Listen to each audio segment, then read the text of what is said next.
महाभारत के अजेय योद्धा पितामह भीष्म, जिनकी प्रतिज्ञा आज भी प्रचलित है। आज भी कहा जाता है, जब कोई बड़ी प्रतिज्ञा ली जाती है तो कहा जाता है कि भीष्म प्रतिज्ञा। महाभारत युद्ध के दौरान यही पितामह भीष्म को भी अपनी एक बार प्रतिज्ञा तोड़नी पड़ी और उसके पीछे बड़ा रोचक प्रसंग है। महाभारत का युद्ध चल रहा था, कौरवों और पांडवों के बीच में भयानक युद्ध था।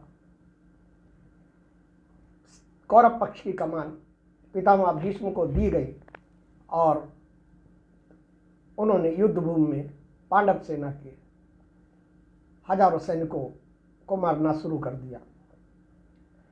लेकिन इस पूरी युद्ध में के दौरान पितामह भीष्म पांडवों पर वार नहीं कर रहे थे। ये देखकर दुर्योधन बहुत दुखी और क्रोधित था। युद्ध समाप्त होने के बाद शाम को वो पितामह भीष्म के शिविर में पहुंचा और उसने कहा कि पितामह, इस तरीके से अगर आप युद्ध करेंगे तो ये युद्ध कभी भी हम जीत नहीं पाएंगे। उन्होंने पूछा क्यों? उन्होंने कहा कि आप पांडवों पर कोई प्रहार नहीं कर रहे। पितामह भीष्म ने कहा कि ठीक है। उन्होंने 5 अपने अमोघ अस्त्र एक तरफ निकाल कर रख दिए और कहा कि कल के युद्ध में 5 पांडवों का मैं वध कर दूंगा इन अस्त्रों के द्वारा। ये सूचना जैसे ही पांडवों की पत्नी द्रौपदी के पास पहुंची, वो परेशान हो गई और द्रौपदी जब परेशान होने के बाद सीधे भगवान कृष्ण के शिविर में गई और भगवान कृष्ण से कहा कि पितामह भीष्म ने भीष्म प्रतिज्ञा कर ली है कि कल के युद्ध में वो पांडवों का वध कर देंगे। श्री कृष्ण भगवान पहले से ही जानते थे, मुस्कराए, बोले ठीक है, तुम एक काम करो, अपनी दासी के कुछ कपड़े मंगवाओ। द्रौपदी ने अपनी दासी के कपड़े मंगवाए और श्री कृष्ण जी ने उनको पहन लिया और बोले कि आगे आगे तुम चलो, पीछे पीछे मैं चलूँगा पितामह भीष्म के शिविर की तरफ। संध्या का समय था। दोनों लोग पितामह भीष्म के शिविर में पहुँचे। भीष्म उस समय संध्या का जप कर रहे थे। जप में इतने लीन थे, जैसे ही द्रौपदी ने उनको प्रणाम किया, पितामह भीष्म ने कहा अखंड सौभाग्यवती, क्योंकि वो जप में लीन थे, उन्होंने द्रौपदी की तरफ देखा नहीं था। पितामह भीष्म के इतना कहते ही द्रौपदी बोली कि पितामह, एक तरफ आप 5 पांडवों के कल वध की प्रतिज्ञा करते हैं और दूसरी तरफ मुझे अखंड सौभाग्यवती होने का आशीर्वाद दे रहे हैं, ये कैसा विरोधाभास।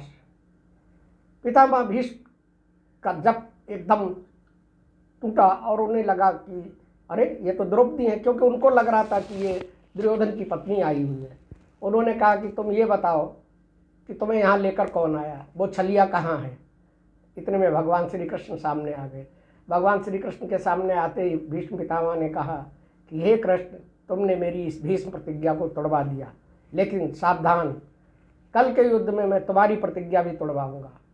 इतना कहने के बाद श्री कृष्ण मुस्कुराने लगे। भीष्म पितामह भी मुस्कुराते हुए उनको प्रणाम किया और दोनों लोग वापस लौट आए।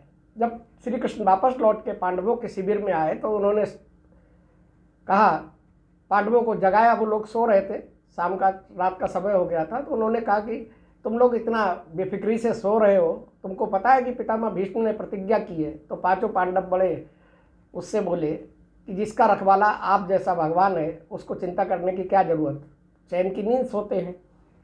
खैर, फिर ये कहानी दूसरे दिन, अगले दिन युद्ध शुरू हुआ और युद्ध शुरू होते ही पितामह भीष्म ने इतनी भयानक युद्ध किया जिसके चलते भगवान श्री कृष्ण को रथ से उतरकर हथियार उठाने के लिए मजबूर होना पड़ा और वो सुदर्शन चक्र लेकर पितामह भीष्म की तरफ दौड़े।